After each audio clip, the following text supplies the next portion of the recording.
Okay, magandang hapon sa inyong lahat, Luzon, Visayas, Mindanao, at lalo na po ang ating mga manonood and viewers at mga followers, subscribers, sa lahat ng mga nanonood sa atin ngayon dito sa ating studio at siyempre sa ating programa, Agila ng Bayan, Boses ng Moralitang Pilipino, dito sa Arangkada sa Balita, Road News. At ngayon po, binabati po natin siyempre ang lahat ng ating mga kababayan at mga nanonood at nating mga masugid na mga nakikinig lagi at sumusuporta sa atin. Lalo na po yung ating mga sharer, ay kayo po ang tunay na agila ng bayan sa araw na ito at sa buong maghapon.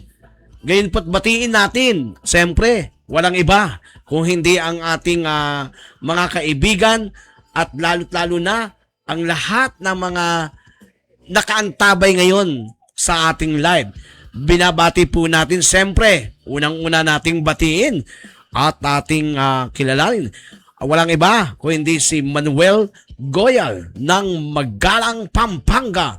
Magandang hapon po sa inyo, Manuel Mogoyal. Pagpalain po kayo at dyan sa Pampanga, mag-ingat po kayong lagi at lagi nawa kayong gabayan sa inyong mga ginagawa sa inyong buhay. At siyempre, binabati din natin ang aking kapatid, ang aking ate. Walang ibang aking mga kapatid, siyempre dyan nasa Pugol, La Union. Walang iba kundi si Lourdes Malu Biduya ng Pugol, La Union. At siyempre, sabi ng aking ina, wala ka sa mundong ito kung hindi mo naman ako makikilala at babatiin. Binabati ko rin siyempre, walang iba kung hindi ang nag-iisang bulaklak sa aking buhay, ang aking nanay, Corazon Ofiniano Cortez. Ayan, palakpakan natin. At siyempre, binabati din natin ang ating mga opisyal ng ating Agila ng panibagong henerasyon, Agila ng Caloocan. Pak na ba kayo? Batiin natin, siyempre, sila Tol Wilson Bormeo na nasa Cagayan ngayon. At gayon din si Tol Ani Quinto. Naku, para magkapitbahay lang ito. Nasa Cagayan balik. Tol Ani, pagpalain ka dyan, mag-ingat ka dyan, ha? Kamusta ba ang panahon dyan? At siyempre, binabati din natin ang lahat ng mga bipat. Yung siyempre, yung ating mga bipat dyan sa Barangay 171, shout out daw ang mga taga-bipat. Siyempre sa pangunguna ni Pres Ayoli, Misagal Banaag. So pagpalain kayo dyan, batiin din natin ang ating tol, ang ating kapatid, at siyempre lagi natin taga-subaybay at followers at sumusuporta sa Agila ng Caloocan. Walang iba kung hindi si Kagawad Jesus Bong Luminoquid Jr. Siyempre, si Tolbong ng Barangay 176A. At siyempre, binabati din natin ang ating kasama. Siyempre, si Botbot, Jomar Flores. At gayon din, ang aking mabait at laging sumusuportang secretary, personal assistance po natin. Siyempre, walang iba kundi kasama natin lagi dito sa studio, si Linda Perez. Yan din po at binabati din natin ang presidente ng Viva Senior Protector Miguel Incorporated. Walang iba kundi si Bergie Tangpos. Gayun dito binabati natin mga kababayan, batiin na po natin lahat. At siyempre sila ay sabi, bago naman po kayo magsimula ng inyong programa Agila, Senior Agila, batiin naman po kami. Batiin natin siyempre si Cap Joel Bacolod ng Barangay 176A at si Cap Elias Bautista ng Barangay 173. Ayan ay kaibigan nating kapitan.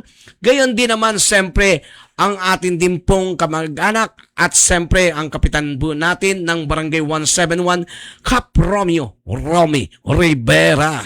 At gayon din ang ating kaibigan, kasangga at laging sumusubaybay sa Agila ng Caloocan. Walang iba kung hindi si Kagawad Hector. So mga kababayan, ay bumabati tayo sa lahat, buong bayan, Luzon, Visayas at Mindanao. Enjoyin lang po natin ang maghapon. Huwag po tayong malulungkot at siyempre, baka daw sabi nga ay atakihin sa puso, kaya kinakailangan lagi lang masaya. Ano po ba ang sekreto ni Agila? Dahil sabi nila, si Agila daw ay hindi tumatanda, parang laging baby face. Siyempre, lagi tayo naka-smile. Ayan. Yan ang pampagwapo. At batiin na rin po natin siyempre ang ating GM. DJ na rin po natin sa araw na ito. Walang iba kundi si ating partner at boss, Darwell Valdos. At gayon din po, sabi niya, lagi nakakalimutan yung ano. Alam mo naman basta gwapo talaga, mesa nakakalimutan natin yung pangalan pag maganda maalala natin. Siyempre palakpakan din natin at batiin natin ang nag-iisang superhero sa ating lahat. At walang iba kundi ang ating napakabait at napakatagal ng tropa, kaibigan. Walang iba po kundi si Mike Rosario. Yan, bumabati kami ng isang mapagpalang hapon. Asa nga pong ito? Ano po ba ang ating tatalakayin? Unang-una, meron po tayong magiging bisita. Magiging panauhin pala sa ating ponpats po natin, sa ating tatawagan po natin online at siyempre live nating mai-interview. Siya po si Ernesto Santiago. Siyempre, siya po ay isang Barangay Disaster Risk Reduction Management Office. At siyempre, ano kaya ang kayong maganda natin magiging talakayan at pag-uusap sa araw na ito? Bago ang lahat, gusto ko pong sabihin po sa inyo, ang lahat ng umiti at mag-share ng aking live ay lahat ay pagpapalain at yayaman. Yan! At siyempre, ang lahat na mag-share, sabi nga wow na wow na. At lahat, siyempre, nang mag-share at mag-views, siyempre, ng road use, ay siguradong ikaw ay aarangkada ang buhay. Parakpakan! At gayon din ang ating mga kababayan, pag walang road use, malungkot ang buhay. Pag walang road use, sigurado, walang patas na tunay na balita. Ito po kasi ay mayroong pagbabalita ng talagang tunay at siyempre ito ay walang kinikilingan, walang tinitignan, walang palakasan, tanging katotohanan lamang. Ayan, nako. So ngayon po, tawagan na po natin ang ating ang guest po natin ngayon sa Ponpats po natin ngayon. Walang iba po kung hindi si Ernesto Santiago, pasok! Ayan, tawagan po natin si Ernesto. Nasaan po kaya siya ngayon? Batiin siyempre natin ang isang magandang lalaki na nataga Barangay 171. Walang iba kung hindi si Ernesto Santiago.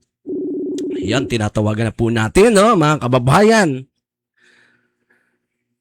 Ayan po ang ating magandang lalaki at poging-pogi, batang-bata.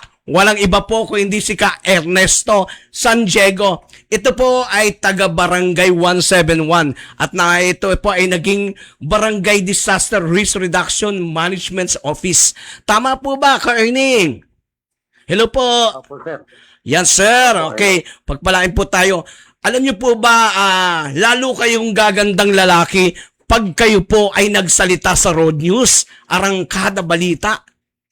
Ayan. Maraming salamat, sir. Nako, edi magkakaroon na po ng isang magandang lalaki ngayon sa Barangay 171.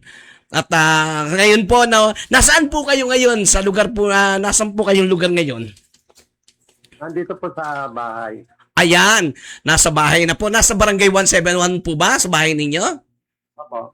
Okay, pero siyempre bago po natin pag-usapan, siyempre Ka-Erning, baka gusto po muna niyo yung bumati sa ating mga mamamayan, lalo na po sa ating mga kasama, mga kapatid na maralitang Pilipino, diyan po sa Barangay 171 Bagumbong. Baka po meron po muna kayong gustong batiin. Magandang hapon po sa lahat ng mga taga 171 at sa Agilan ng Bayan. Maraming salamat po sa mga senior citizen at mga magtutuwin pang 171. Manggaan, magandang hapon po. Kingstown 1, magandang hapon po. Press June Taginon. At sa aking mga kasama na bumubuo ng Bagumbong Eagles Club, maraming salamat po. Bagumbong Leaders Club. Ano po ba itong Bagumbong Leaders? Eagle. Leader? Eagle. Eagle. Okay. Batiin natin yung mga kuya, di ba? Sila po ay kuya, kami naman po ay tol. Pero ayang mga igil na yan ay kaibigan natin yung mga yan. Talagang mga kapatid at kasangga natin yan. Siyempre, kasangga natin sa pagseserbisyo mula sa komunidad. Hindi po ba? So, batiin po natin yung mga kaigil natin. Siyempre, sino po ba ang presidente ngayon ng inyong Eagles Club dyan sa Bagumbong? Ang amin pong presidente ng Bagumbong Eagles Club ay si Kuya Arman Mejia Oy. at ang aming governor si Gob Tudjo Coralde. Ayan. Sa So, aking mga kuya nandito po sila. ay, nako. Nandyan po ba sila? Opo. Kasama po sila ngayon? Opo, kasama Ah, po ngayon. Baka po gusto niyo silang pakawayin. Pakawayin lang po ninyo sila at makita sila na ang mga magagandang mga lalaki dyan sa ating mga buong mga kababayan po natin sa buong Bagumbong. Ayan po. Po yung aming presidente. Okay. Medyo malinaw po. Ayan. Hello. Nako, puta, gwapong-gwapo talaga yung ating kaibigan. Siyempre, yan si Tol, Kuya Arman Mejia. Ano ginagawa niya? Ayan. Tingnan nyo, nagre-repack sila, no? Tila, mukhang may ayuda. Mukhang may Para ayuda. po ibigay bukas sa mga nasa laylayan sa Manggahan. Ayan. So, Kuya Erning, palakpakan natin, no? At ngayon naman, siyempre, no? Kuya Erning San Diego. So, ngayon po ay kayo po ay aking interview. Ay harap po ninyo ang inyong camera sa inyo. Maaari po ba? Hindi na po kayo makita sa flat screen. Yun na po. Ayan. Hapindot. Rotate nyo lang po. Sige po. Ayan. Okay. Ayan. Pakikita nyo yung ganda yung lalaki. Napakaganda yung lalaki. Siyempre, pag mga magagandang lalaki, dapat hindi natatakot sa ating screen. Siyempre, kailangan kitang-kita. So, ngayon po, no, ganito po ang ating panayam. At siyempre, baka po gusto nyo munang magpakilala sa ating mamamayan, lalo na po sa buong Bagumbong. Sino po ba si... Ayan. Sige po. Go ahead po. Magandang hapon po sa lahat ng mga taga 171. Ako po si Kuya Erning San Diego at inyong kapitbahay, kaibigan. Lahat ng mga senior citizen at ng mga kabataan na naghahangad ng maayos na pamumuhay, mga nag-aaral, binabati ko po kayo. Magandang hapon po sa inyong lahat. Ayan po. Kamusta mo naman po, ka-Erning, Kuya Erning? Kamusta naman po yung kalagayan po ng tila po yata, humawak din po ba kayo ng basura dyan, ng oplan ng mga basura po natin, mga nag-aakot ng mga basura sa Bagumbong? Opo. Sa ngayon po, kasalukuyan akong empleyado ng Caloocan CMD Management Department sa pangunguna po ng ating OIC Ryan Castillo. Ako po ay naka-tasking sa Barangay 171 bilang monitoring, management, environmental police. Kaya po doon sa mga nahuli, Pasensya na po kayo, talagang tumutupad lang tayo sa tungkulin. Iwasan na lang po natin ang magtapon sa mga lansangan para po maiwasan natin yung tinatawag na penalty. Kasi meron po tayong batas, Republic Act 9003, at ito po ay batas sa Pilipinas na bawal magkalat sa mga pribado at pampublikong lansangan. Yun lamang po. Okay po. Talaga nga naman actually ito pong basura, sa totoo lang po napakahalaga po sa pamayanan sa ating barangay. Hindi lang po sa buong barangay, kundi po sa buong bansang Pilipinas na ang kahalagahan na mahakot sa tamang araw at oras ang mga basura. Dahil ito po ay nagbibigay ng isang pinakamagandang halimbawa gaya ng kalinisan, kalusugan na rin po. Siyempre pagka malinis po ang kapaligiran po natin, sabi nga nila ay nahahakot ang tamang basura, nagkakaroon po ng magandang epekto din ito siyempre sa ating mga mamamayan at siyempre gaya po ng sinasabi natin, pag malinis po, malalayo tayo sa dengue, malalayo tayo sa sakit. So, yan po alam ko po, yung ganyang trabaho ay isa po sa napakahirap na trabaho. Nandyan po yung ilang mga puna at nagkakaroon po ng mga tinatawag natin ng mga, alam naman natin, ang mga kababayan, ang mga mamamayan natin, pag hindi mo nahakot, madalas sinasabi niya pagka December daw mabibilis daw yung mga naghakot ng basura, madalas daw naghahakot ng mga basura pagka daw December. Ano po ba yung masasabi niyo sa mga ganung bagay po? Doon po talaga sa pag dumarating po yung holiday season, kagaya po ng Christmas party. Marami pong mga Christmas party, tatalos ng mga tao sa buong Pilipinas at sa buong mundo naghahanda para sa holiday season na yan, kagaya ng Kapaskuhan. Kaya po sa buong Pilipinas, halos nagiging 10 beses ang basura dahil nga po sa pagtanggap ng regalo, mga paghahanda. Kaya po, minabuti naman po namin, kagaya ng ang ating mayor, inutos niya na doblehin ang paghahakot ng basura. Kaya nga lang po talagang, tumagal nga lang po siguro na mga halos na-clean namin ng mga 27 days, gano'n. Okay. Bali, ngayon po, normal na rin naman po yung Yes po. paghahakot. Siyempre po talagang sa traffic din po sa landfill. Sunod-sunod at hindi lang naman po Caloocan na nagtatapon doon sa landfill. Kaya po, ang ano po natin ay medyo delay din po talaga sa dala ng trapiko. Yun lamang po. Okay po. Ganito po, no? Saan po ba tinatapon? Yung bawa yung nahahakot po natin mga basura. Saan po nito kaining dinadala o tinatapon nila? Bali po, pag hinakot po ng truck, meron po ng mga maliliit na truck, meron po tayong tinatawag na long dump. Ito po ay naka-stay sa isang lugar. Doon po itinasalin para ibiyahe po ng papuntang Payatas. Doon po sa gawin ng Rodriguez. Bali actually, hindi ko naman ma-pinpoint yung kabuang lugar na kung saan tayo nakakuha ng saan nakakuha ang Caloocan City ang tinatambakan doon po sa gawin ng bundok. Katulad Pero po yung mga basura natin, may mga truck po tayo na mga malalaki. Yun po yung tinatalina ng mga maliliit na truck. long dam. Para po sa hingad sa ating mga kaalaman ng mga ating mamamayan, saan po kaya yung kaining yung long dam na yun na tinatawag nila? Bali po, meron pong pansamantala doon po sa may gawin ng ng malaria. Meron pong katirasong lote doon na kasalukuyan pong ini-stay doon yung long dam tapos ibinibiyahe po. Okay. Bali sa madaling salita po, merong hinihintuan doon sa lugar ng barangay ng malaria. Actually po, no, kaya po natin tinatanong ito, siyempre may mga nanonood din natin mga kababayan katulad sa Payatas, katulad sa mga malaria.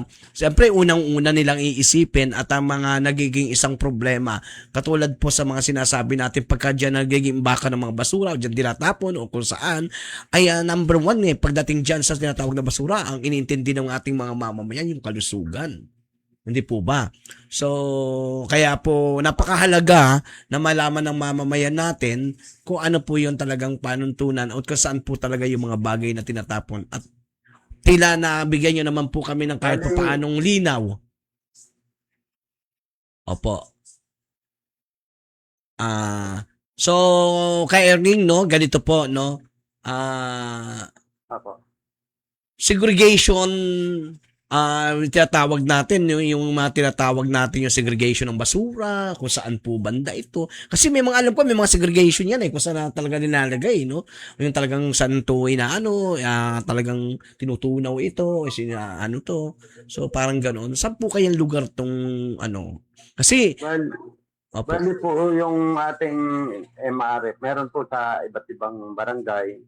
Meron din po tayong MRF na tinatawag doon po sa What is MRF po? Ng Material Recovery Facility. Okay. So, napakahalaga po. Yung mga... Yes po. Sige po, go ahead po. Go ahead po. Mahalaga po mapakinggan ng ating mga kababayan. Kagaya nga po dito sa lugar ng 171, napansin ko po na napakaraming nangangalakal. Pinadaya yung lugar namin. Makikita mo, nakasaka yung basura, lungkatin. halos nakukuha na ng mga kalaylayan, mga taong talagang wala nang maisip na nabuhay, kundi ang magbasura, mga lakal. Kaya po halos wala na rin namang nakukuha para i-recover pa dahil dito lang sa dami ng taong nangangalakal sa amin, eh nakukuha na po nila. Tulad po ng sinasabi natin ng mga nasa laylayan. Alam niyo po talaga ang puso natin talaga nasa laylayan Kaya nga tinatawag tayong Agila ng Bayan, boses ng maralitang Pilipino.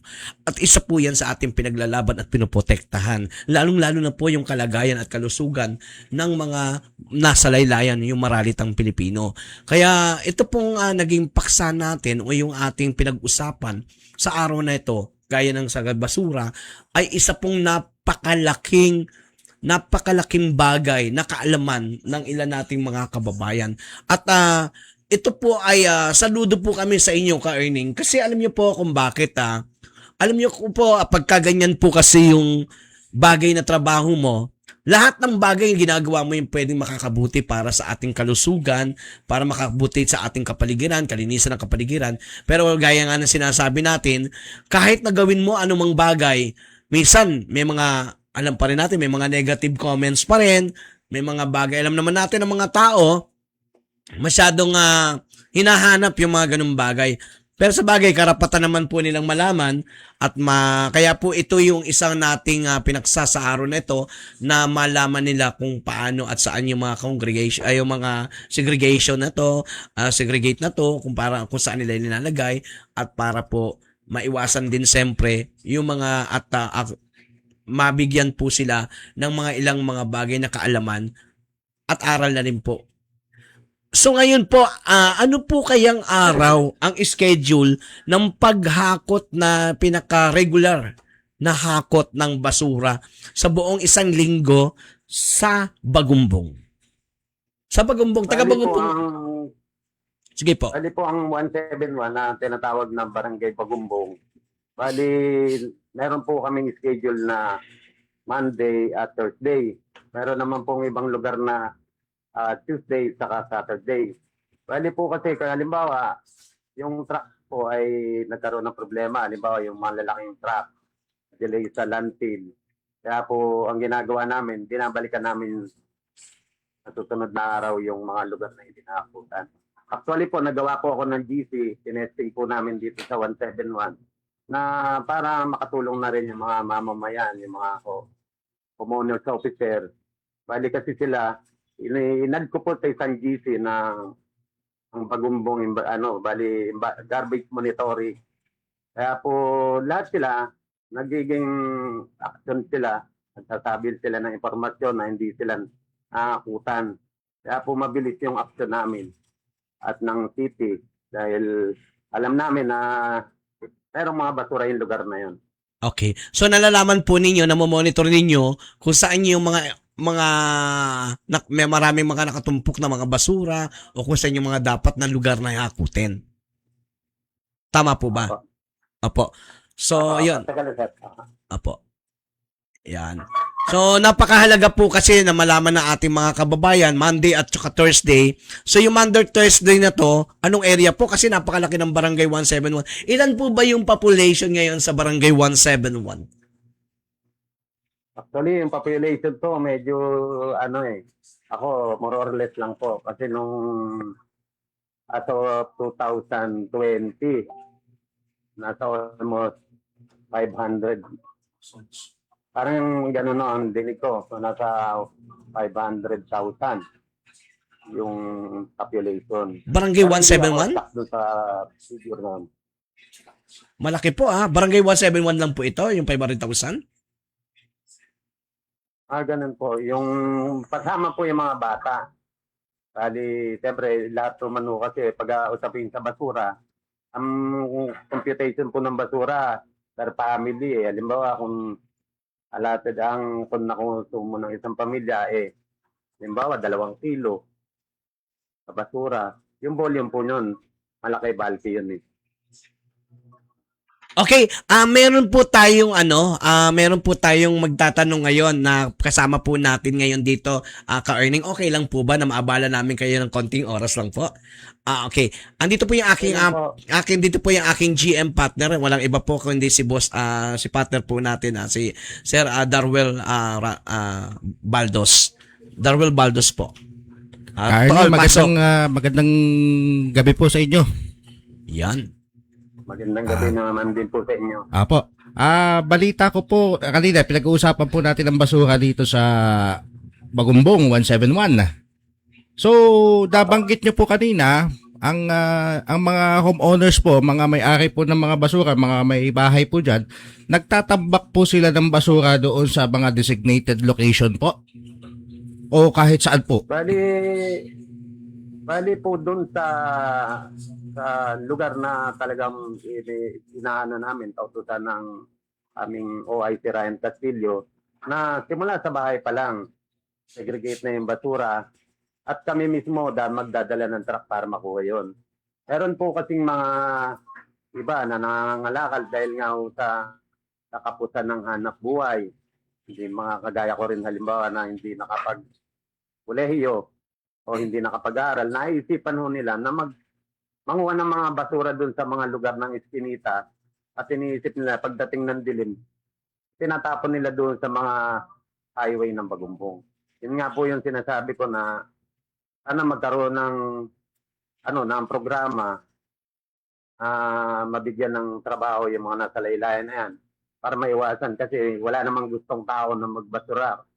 Kasi nga kapit nga po sa patalim, kaysa makagawa sila ng masama, iniisip na lang nilang aputin yung mga basura sa mga loob-looban.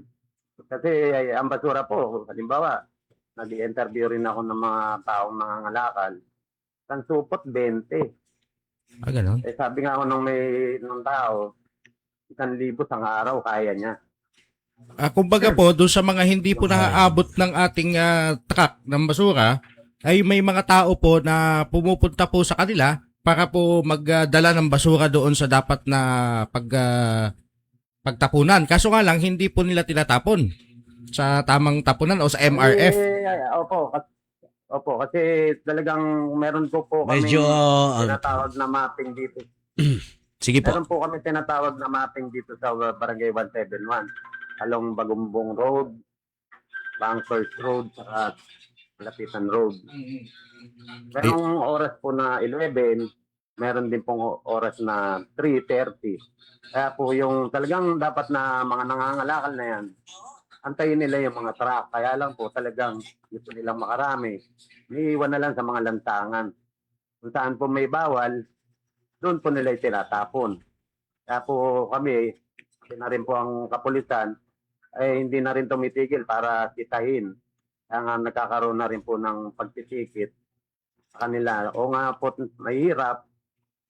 Walang, kumbaga kakainin na lang yung ipe-penalty nila. Oo nga Alam eh. talagang kinakailangan ho din turuan sila ng yun, kasi batas ho ng ating Bansang Pilipinas yan, yung Republic Act 9003. Ay, opo. Actually, opo, yan. Sige po. Isang tanong na lang po. Sir, yung ganong may programa pala kayo na sinusulong nyo po pala ka Ernie, yung programa na mabigyan ng magandang hanap buhay itong Yan.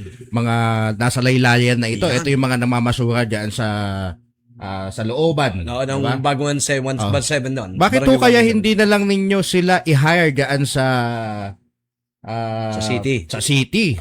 Sila yung permanenteng tagahakot ng Oo basura. nga. Mm. Para at least Meron na po kaming napasok. Meron po akong napasok nung nakaraan. Bali, hinati-hati nga po ng ating pamahalaan lungsod, ng ating OIC, na ginawa 4 hours para makapakinabangan yung iba. Isang 8 oras niya, nilang 2. 4 hours lang naman po yung trabaho. Pero ayun, ngayon po, ayun. ginawa na rin ng city, ginawa na silang 8 hours full day. Alam po, siyempre sa city hall, kahit na anong dami ng kinakailangan din ng budget. Opo. Kaya naisip ko nga po na ihatid sa mga mamamayan natin na ang barangay, ang first responder, ang first na makakalunas. Kasi sabi nga, dito sa 171, malaki yung aming populasyon, maraming kinakailangang empleyado. Empleyado na dapat yung mga taong nangangailangan. Kagaya Tama. ng mga nangangalakal na yan, ilagay natin sa tawag na clean and green. Oo, tama po.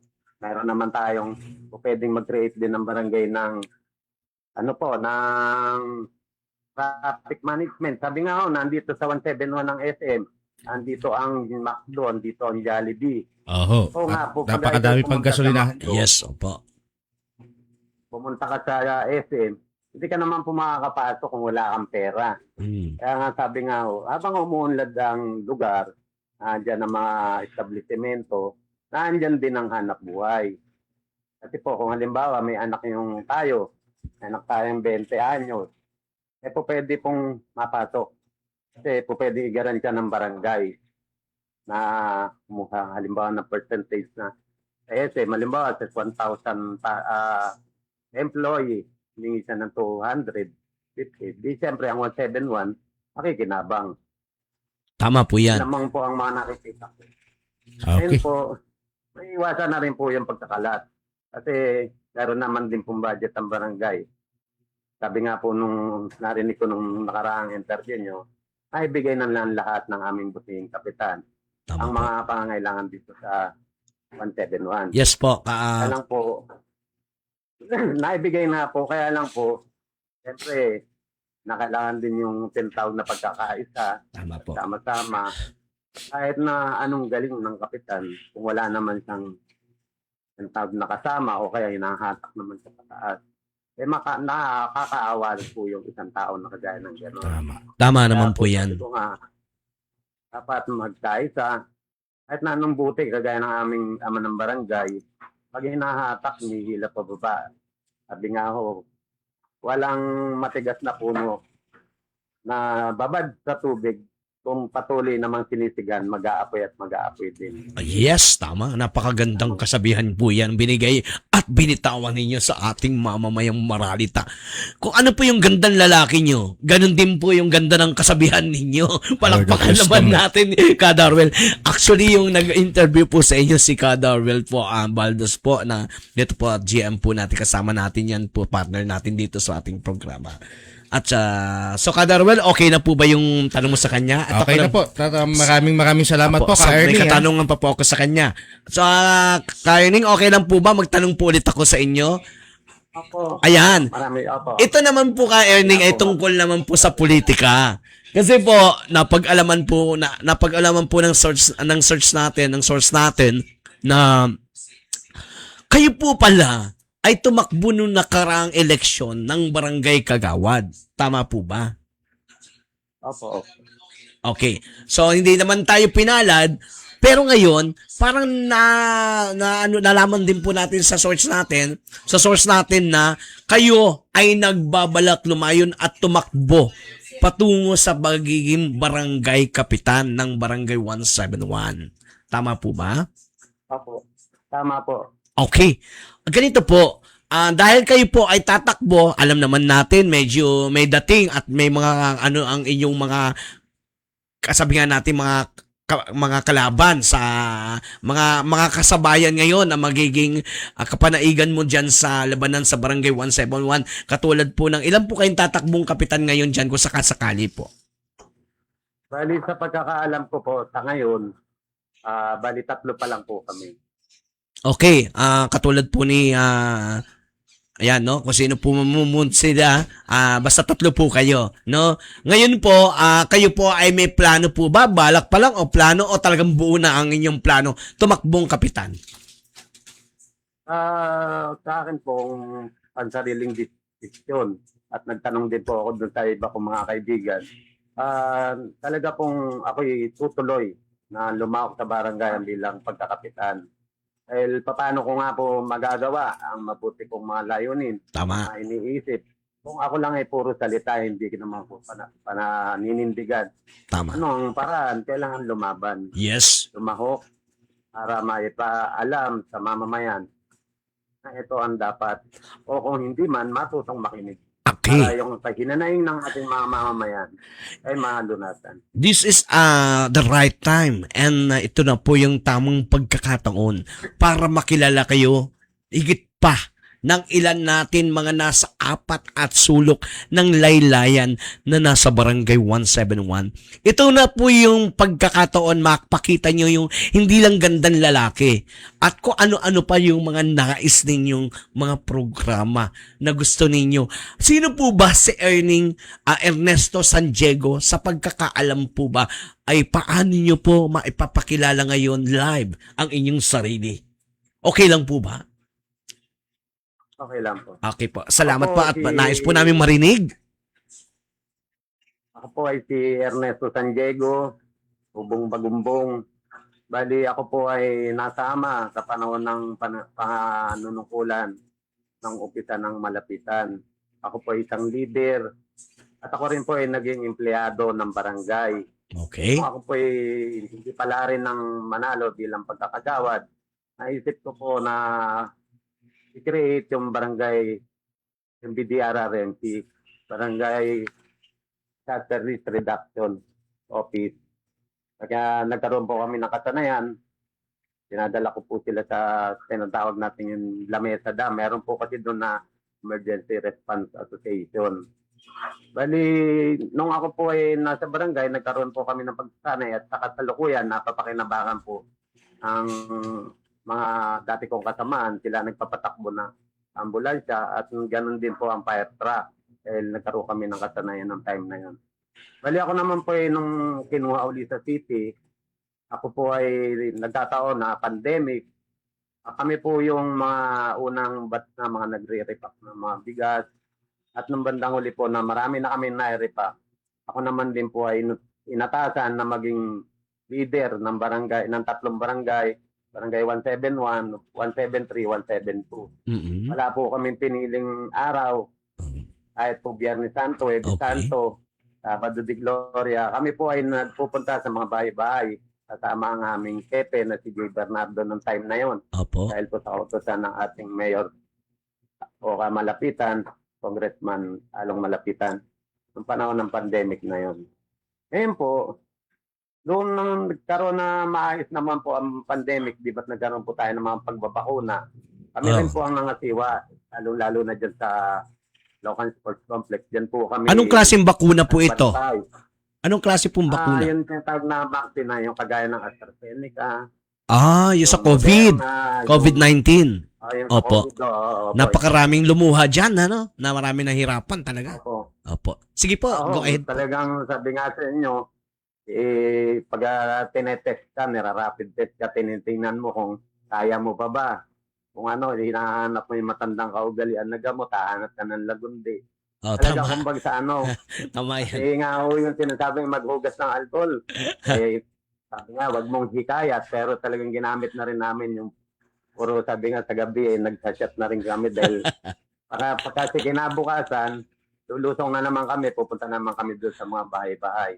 Lalo na po yung mga nila-lockdown, kami po yung laging pumupunta ron, bumibili ng gas. Lahat ng pangangailangan ng mga tao dito sa Kingstown 2, Kingstown 1, maraming portion na nila-lockdown. Opo. Kaya po ang inyong lingkod, ang nakasama doon ng aming epe, yung time na yun, si J. Bernardo. Kaya ngayon po, naisip ko na rin pong lumawak dahil kung noong panahon na ako'y lumawak ng barangay bilang kagawad, marami rin po akong natutunan. Sabi nga nila, sa panahon ng pangangampanya, panahon ng entablado, sinasabi mong tutulungan. Tama. Sinasabi mong ito ang mahirap, Opo. aalagaan ko ang senior. Pero pagkatapos ng panahon, nawawala na po yun. Ay kagaya nga po sinasabi natin ng mga katandaan. Senior. Halimbawa po, noong 1944, panahon ng gyera, ibig sabihin, itong dalawang po, kung ikaw pinanganak ng 1944, matanda ka na. Siguradong wala ng pabrika pa ng panahon na yan, ng 20 taon. Kaya bihira yung mga taong nakatanggap ng pension sa kanilang pagiging teacher, pagiging pulis, Tama gano'n. po. Kaya po sa atin, nasusuri natin dito ang ating senior citizen. Huwag natin piliin dahil nangangailangan din sila ng tinatawag na social pension. Dalawa kasi ang pension eh. Meron tinatawag na LGU at meron din sa national. Kaya sabi nga, pagkakapitan ka, ipirmahan mo, dadaan sa'yo. Eh, siyempre, sabi nga, yung ibang mga empleyado, namumuliti ka din. Sinisingit din yung kanilang kamag-anak kahit na 10 pintong apartment. Kaya nga nung ako'y nagtrabaho sa City Hall, ino-observe ko, gaganda ng mga alahas. Eh, may pension na social pension. Ngayon sabi ko, dumadaan sa kapitan. Kaya kinakailangan mismo dapat, kung halimbawa akong papalarin na maging ama ng Barangay 171, ako mismo at ipapasorbe ko kagad, agad-agad, yung mga matatanda, Yan ang maganda. tinatawag na hindi tumanggap ng kanilang pension. Oo, Diba, tama. ng pagiging sila empleyado. Kasi once ka na pension, hindi ka nagtrabaho, kasi dito ang Bagumbong ay pinakamalawak ding lupain ng sakahan. Kami, kagaya namin dati, hindi tatay ko, hindi talaga nakatungtong ng pabrika. Opo. Hindi rin nakapag-tapos para kundi nagyeyelo, nagkakaingin, nagpopoto. Yun po yung dinuhay sa amin ng aming ama. At ito'y nawala na, ang aming nanay na lang po ang sama namin. Ang nanay ko po, 77 years old. Eh, pinapasok ko ng social pension. Pag napirma, napakabait po ng ating kapitan, pipirmahan. Pagdating naman po dun sa ibang ehensya, wala na naman po. Sabi ko, itong Barangay 171, napakaraming hinanaing. Sample pa lang yan sa social pension na yan, mga senior. Ito naman po sa mga agawain. Lalo na po kung tinatawag na mga upaw, talagang nagsasariling sikap. Pero po pwede naman nating gampanan dahil meron tayong pondong tinatawag sa barangay na Opo. na infra. Infra. Pwede mo namang isang guni yan sa punong lungsod o kaya sa sandigang Yes panlungsod, po. sa guniang panlungsod para malaman at magawa yung mga proyektong ito. Ibig sabihin, hindi ka pa rin maliligaw. Sabi nga, proyektuhin mo ng proyektuhin. Halimbawa, ang term ngayon ay 4 na taon. 3 term yata. 4 na taon na. Sa loob ng 1 taon, pag ginawa mo yung inespalto mo yan, o halimbawa yung upaw na yan, tatagal ng 2 taon. Sa susunod na 3 taon uli, o sa susunod na term uli, pwede mong ipagawa. Hanggang sa makita na pwede ng simentohin. Sa laki po ng pondo ng barangay natin, sabi nga huwag nating pag-awayan. Huwag nating Opo, gawing tama. kasiraan ng ating mga namumuno. Tapos, bagkus, ako bilang kung ako'y papalarin maging kapitan, hindi po ako nagdala ng kagawad, sinasabi nga independent. Sabi ko po kasi lahat ng mga kagawad na tumatakbo na yan, may kanya-kanyang layunin. Matatalino, magagaling. Kaya po sabi ko, ilalaban ko ang sarili ko bilang kapitan. Ilaban nila ang sarili nila bilang kagawad. Manumpa sila sa mga mamamayan ng Barangay 171. At kung hindi ko magagawa, yung sinapangako ko kagaya ng oras na to, ako sa susunod na eleksyon, kung sakaling ako'y palarin ngayon, Opo. hindi na ako tatakbo muli kung hindi ko kayang gawin yung mga sinasabi ko. Yes po. Sabi nga, ang isang namumuno, kailangan may isang salita. Napakarami po kasi, ka-Erning, na nanunungkulang katulad po ngayon nagsasalita. Pero pagka naboto na po sila ng tao, yun po, napakahirap nang hanapin. No? Tsaka marami po ko makakilala kay Ernesto, no? Pagka daw bigotilyo babaero. Totoo po ba yun? Sabi nga ako, yung mga ganong bagay. Pasayahin lang natin yung ating manonood. Napaka-ipokrito naman, halimbawa, kung wala naman nagkagusto at wala ka rin namang ginusto. Opo. Ako naman ay sinisiguro ko lang talaga na iisa lang yung kasirayan ko bilang lalaki. Yan. Okay, so Kayaning, sa ngayon po, no, gaya po ng ating sinasabi po natin, no, magpasalamat po at pasasalamatan po namin kayo ngayon na dahil kayo po ay aming naimbita at sana nga po kayo ay pagpalain sa maganda ninyong layunin. Alam ko po, napakatagal ko na pong naririnig din ang inyong pangalan dyan sa Barangay 171 at wala naman po ako nakitang mga negative na komento sa inyo. Talagang marami po ako narinig na halos talagang kayo ay makabayan, makatao at sana po higit pong maasahan kayo ng ating mga ka-senior citizen, PWD, at lalo na ang mga kabataan. At lalo na siyempre sa ating kalinisan. So baka gusto po ninyo, Kaining, na bumati at may isa pa po tayong papasok. Baka gusto niya na pong bumati at pinali po ninyo yung gusto niyo sabihin sa ating mamamayan. Sa Barangay 171, sa mamamayan ng Barangay 171, Bagumbong, ako po ay sasamantalahin ko na rin to, yung pagkakataon na to. At natatanong naman din po ako na ako'y lalaw sa barangay ang bilang punong barangay. Ngayon po, sinasabi ko ng taasan, simula nung ako'y nagdeklara, hindi po ako aatras dahil meron po tayong layunin. Ang layunin ko para sa inyo. Ang layunin na yan, pagsamasamahan natin at pares nating tamasahin. Kasi isa rin lang akong taga-Bagumbong. Sino pa ang magtutulungan kundi tayo mga taga-Bagumbong? Sana po, Panginoon, bahala na ang Panginoon kung ano man ang papalarin. Ang eleksyon ay isang araw lang. Gawin ang mga sinabi, huwag ipangako. Maraming salamat po. Okay, maraming salamat po. At ngayon po, palakpakan natin at siyempre ang ating mga mamamayan at manonood ng Barangay Bagumbong at lalo-lalo na po ang ating Luzon, Visayas, Mindanao.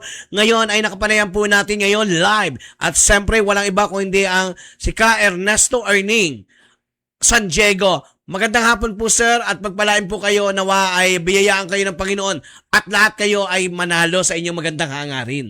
God bless po. Umaasa po kami na maglilingkod po kayo sa ating kababayan. Salamat po. Ayan. Maraming salamat Thank you, po bro. sa pagkakataon na oras na ito. Maraming salamat din po sa pinahiram ninyong oras. Thank you po. God bless po. Kapanayan po ninyo at ngayon, God bless.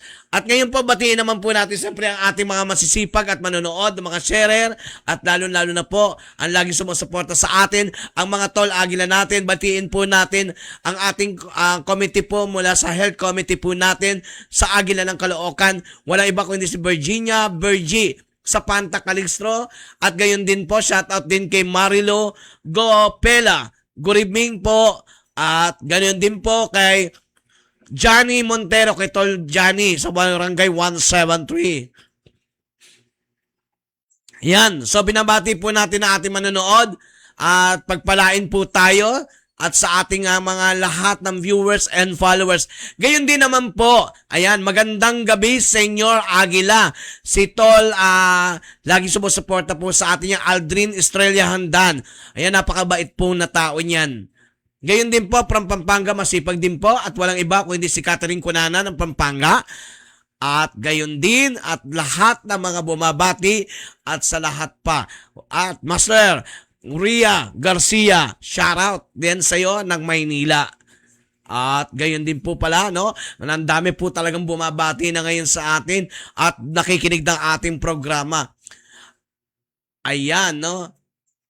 Okay, God bless po at pagpalain po tayo at nawa sa araw po na ito, lagi po tayong maging malakas ang loob, maging matatag, bilang maralita, sama-sama at magkaroon tayo ng sandigan ng pagkakaisa para labanan ng kahirapan. At ngayon naman po, meron po tayong magpo-ponpats ngayon sa oras na to at okay, anuin po natin ngayon, kausapin po natin siyempre ang Agila na rin po ng Caloocan. Walang iba kung hindi po papasok po natin ngayon ang ating tol. Ayan, sabi niya, more power Agila ng Caloocan. Okay, meron po tayong reporter at meron po siyang report sa araw to. Siyempre, walang kaiba. Ayan, si tol natin, no? Tawagin po natin ang ating reporter. Sandali lamang po at medyo kinokontak pa po siya. Ayan. Ayan, si Tol Renz Pedroche.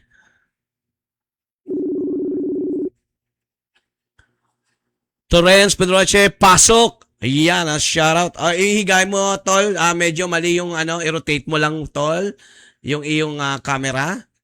Okay na yan. Ayan, ang ating pong Tol Aguila at siyempre ang ating reporter po. At ngayon, at may report din po siya sa atin. Siyempre, bago ang lahat, kamustahin po muna natin ang ating Tol Renz Pedroche. Kamusta, Tol? Anong balita dyan sa nasa kabang lugar ngayon? Samantala, nandito ako ngayon sa Caloocan Police Station, malapit sa area ng ating Congressional Police Substation 9. No? Isa muna magandang hapon sa mga giliw natin tagapanood ng Agila ng Bayan. No, Tol, napakaganda ng programang ito. Sana'y tuloy-tuloy ito at more power to all. At sa mga sumusuporta ng Agila ng Bayan at para sa bagong henerasyon ng ating Agila ng Bayan. Yan, maraming salamat, Tol. Siyempre, bago ko kunin ang iyong report, kamusta muna po, Tol? Anong kalagayan natin ngayon dyan? Meron ba So, sa tayong... ngayon, medyo ano- hindi ako nakahabol sa pagtatanong sana kay Ka-Erning kanina, no? Maganda Apo. yung naging topic natin, ukol doon sa basura, no? Yes po. Meron sana akong gustong ipabot din kay Ka-Erning at magandang hapon Ka-Erning po. Ano po? Maririnig niya po gentleman, yan. Maganda po ang inyong adhikain at maganda rin po at napaaga din po ang inyong pagdideklara ng bilang tatakbo ng kapitan ng ating barangay, ano. Para sa kabubuti po ng lahat, kami naman po ay patas sa pagbabalita ng Agila ng Bayan. Kung saan po ang magandang inyong iaahin ay amin pong isa sa impapawid. Una po, may tanong na po kay Ka-Erning kasi po nabanggit po natin ang basura kanina ay dito po kasi sa lugar po naman ng ating Barangay 171 din, no, sa Gubat sa syudad. Mukhang Oh. hindi nadadaanan ng barangay, nadadaanan ng ating basura. Oh. Sana may marimedyo naman po natin ito. Ayan, okay. Sa Gubat sa Syudad po, Karning, alam ko po nakikinig ka po ngayon. Sana po mabigyan po ito ng atensyon. Dito sa Gubat sa Syudad daw po. So, ibig sabihin hindi kayo nadadaanan, Tol, dyan ng basura? Hindi to, hindi. Aslo taling hindi talaga nadadaanan? Wala, hindi nadadaanan dito. Natatambak dito malapit sa Gubat sa syudad sa resort. Sa Gubat sa Natatambak, resort. ang dami. Okay. Yan ang napakalagang matuklas na at saka siyempre matulungan. So, Tol, ano ang iyong magandang may bibigay sa atin ngayon sa ating mga kababayan gaya ng iyong nais iulat sa araw na ito? At tol, maghatid muna ako ng pagbabalita mula ito sa pangyayari dito sa ating barangay din ng Barangay 171. Ito ay isang accomplishment report ng ating kapulisan dito sa Substation 9 Congressional ng ating Barangay 171, no. 3 lalaki arestado sa kasong Caracruz at illegal na droga, arestado ng police patrol ng Substation 9. Tuloy ko ng aking pagbabalita. Yes. Isang matagumpay na pagkandak ng foot patrol ang sinagawa ng Congressional Police Substation 9, CCPS, January 30, no, Biyernes sa madaling araw, bandang 2:00 na madaling araw sa may Villa Luisa, Barangay 171. No? Ayon sa ulat, nagsasagawa ng foot patrol ang mga PNP personnel ng Congressional Police Substation 9 sa pangunguna ni Police Captain Ryan Joshua Sanggalang, EP ng Substation 9, at may direct supervision ni Police Colonel Paul Joey Goport, no? Yes. Acting OIC ng Chief of Police ng ating Northern Police District. Habang sinasagawa ang kanilang mga tungkulin, may nakita silang 3 lalaki na naglalaro ng Caracruz sa lugar ng Villa Luisa, Barangay 171, Caloocan City, nang kanilang nilapitan para kausapin at kinukuha ang kanilang pagkakakilanlan at isa-isa nila itong inutusan ng PNP personnel na i-bodily search. Habang sila ay naka-bodily search, may na-recover pa sa kanyang posisyon mula kay John Louis Mejia Estrellado, ang isang small plastic sacket na naglalaman ng pinaghihinalaang shabu at nagresulta ng kanilang pagkakaresto. Nakilala ng mga suspect na sina John Louis Mejia Estrellado at John Enrique Torico Ibeos at Glenn Dizon Salvador. Na-recover ng mga personnel mula sa mga suspect ang 3 pirasong 1 peso coins gamit para sa pangara at bet money na nagkakalaga ng 1,200 na may iba't ibang denominasyon. Isang pirasong small heat cell plastic socket na naglalaman ng puting butil na pinaginala ang shabu at na tumitimbang humigit kumulang 0.6 na nagkakalaga ng humigit kumulang na 4,880. Ang suspect ay binasaan ng kanilang karapatan at naharap sa kasong violation of PD 1602 at violation section 11 of RA 9165.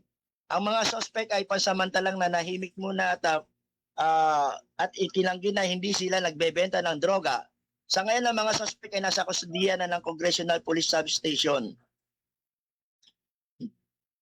Okay, kasamang tol, Aguila. yan lang muna ang initial na report ko, no? Mula Yes, rito yes, sa yes. lungsod ng Maganda, Caloocan, okay. Nag-uulat para sa Agila ng Bayan, Res Pedroche ng Road News, Ratchada Balita. Okay. Salamat, Tol Renz. Medyo maano ang ating ulat. So, maaari kang bumati muna sa ating mga kababayan dyan, sa ating mga manonood. At siyempre sa lahat din ng mga kapulisan, mission accomplished pala itong nangyari, no? Nagkaroon ng mission accomplished. Batiin din natin siyempre yung mga kapulisan na yan. Batiin natin na tol ang ang mga sa pangunguna ng ating bagong hepe, no, ng Substation 9 Congressional Police Station mula kay Police Captain Brian Joshua Sanggalang. Okay. No? Siya ang ating bagong hepe ngayon ng Station 9 at ganun na rin ang mga operatiba at personnel ng ating kapulisan ng congressional at wag po tayo magatubili na lumapit sa ating police station kung ano mang nakikitang krimen ay agad po nilang aksyonan. At epektibo rin po ang ating 911, tol. Okay, Tol. Maraming salamat po sa iyong pag-ulat ng balita at narinig din po nila ang iyong pag-ulat. At lalo na ang ating reporter na ito at si Tol Renz.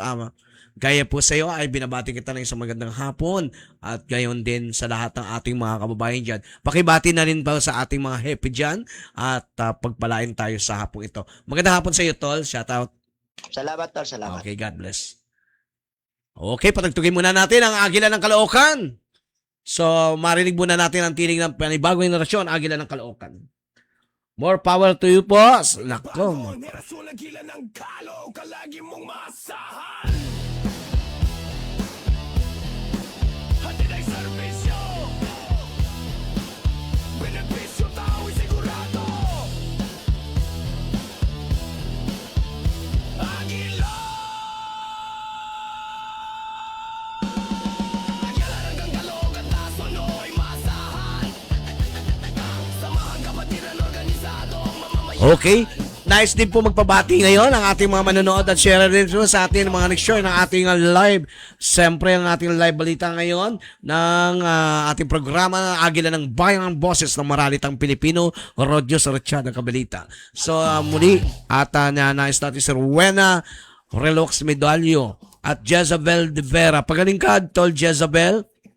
At gayon din si Tol Rowena Relox, no? Eduardo Rodriguez, shout out sa iyo, Tol Eduardo Rodriguez. Nawa pagpalain ka sa araw na ito. At gayon din binabati natin siyempre si ating special task force po natin, siyempre sa Agila ng Caloocan, panibagong henerasyon, Agila ng Caloocan, fuck na talaga.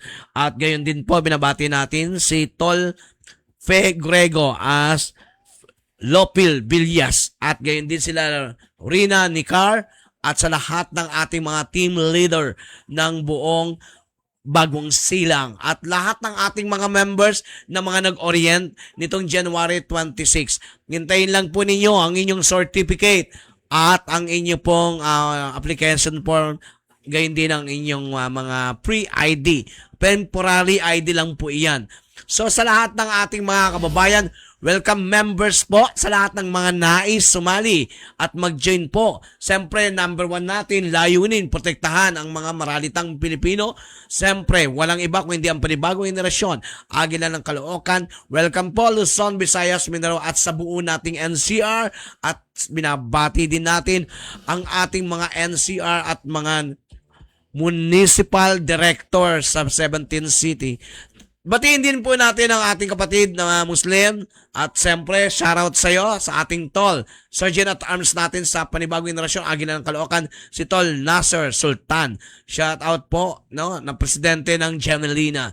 So pagpalain tayo, Tol, at gaya po sa lahat ng mga ating mga manonood at laging nagbabantay ng ating balita. Ang inyo po palang Agila ng Caloocan, siyempre ang inyong Agila ng Caloocan simula sa Lunes, MWF po ang ating schedule. Magandang hapon po at muli po ang inyong panibagong henerasyon, Agila ng Bayan, Boses ng Maralitang Pilipino, Arangkada Balita, Road News. Agila!